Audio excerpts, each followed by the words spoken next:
You included in your book a new section on AI and machine I learning. did, yeah. So I'm going to give it out there because it's so in the news, and I'm writing Yeah, about it a lot. I'm utterly obsessed by it. Tell me, put it into perspective for our viewers, for our listeners. Again, marketing is such a critical part of our businesses. Talk to me about your thoughts on chat GPT, AI in general, Sure. conversational AI, now and in the future. How do you think that will change a marketer's life?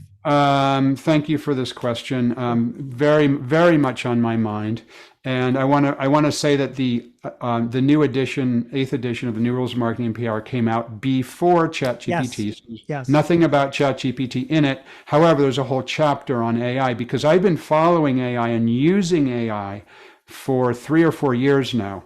I'm an advisor of several different AI companies and an investor in several AI companies. I'm using it in my work all the time.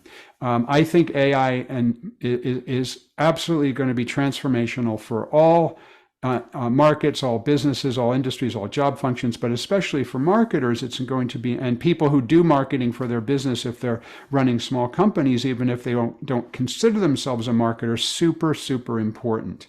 Mm. So ChatGPT in particular is such an easy way to just mess around and get a sense of what artificial intelligence is. Now, when I think of AI and marketing or AI in anything, I like to think of two things: the data and the math. And Yep. that's all that AI is.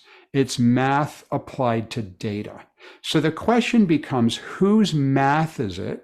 In this case, it's from a company called OpenAI, and they named their math ChatGPT. It's basically how the system interrogates an enormous database, which is essentially they pulled from the public internet. So that's the data, math plus data. ChatGPT's math and what you can get with their basic service is using the public internet data. Mm. So I invented something called newsjacking. It's a full chapter in the new rules of marketing and Yep. PR. The eighth edition has been for several editions. The newsjacking has become so popular that it's now in the Oxford English Dictionary, and I'm the dude who invented it. If you type in "what is newsjacking" into ChatGPT, it's pulling my stuff because it's on the public internet. I don't have any kind of password protection. I did not try to copyright it. And that's totally cool because that's the way that I went out for it. So that's one way to use AI.